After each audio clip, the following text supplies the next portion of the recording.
जिल्ह्यामध्ये गुन्हेगारीचे प्रकरण मोठ्या संख्येने वाढत असून आज घुगुस शहरातील काँग्रेस अध्यक्ष राजू रेड्डी यांच्या घरावर गोळीबारीचं प्रकरण झालेलं आहे। सुदैवानं ही गोळी कुणालाच लागली नाही, मात्र गुन्हेगारांचं प्रकरण घुगुस शहरात खूप मोठ्या संख्येने वाढत आहे। राजकीय वैमनस्यातून ही गोळीबार झाल्याचा आमचा स्पष्ट आरोप आहे।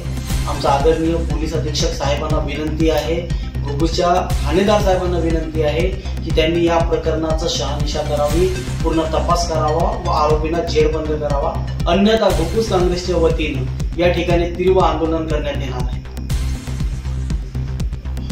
नमस्कार। करीबन 8:30 के दरमियान मुझे कॉल आया था। मैं बाहर निकल के बात कर रहा था। मेरी 5-10 मिनट बात होने के बाद में मैं घर के अंदर जैसा गेट के अंदर आया हूँ, वैसे एक फायर किया का साउंड मुझे सुनाई दिया।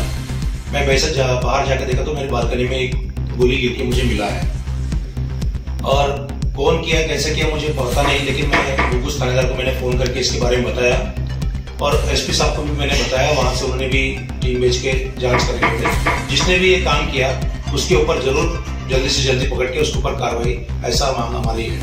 तो फिलहाल तो अभी नहीं है, कल तक हम सोचते कि क्या क्या कौन अपने साथ में ऐसा कर सकता है, उसका थोड़ा सा करके हम लोग पुलिस स्टेशन में उसके ऊपर एफआईआर कराना पड़ेगा।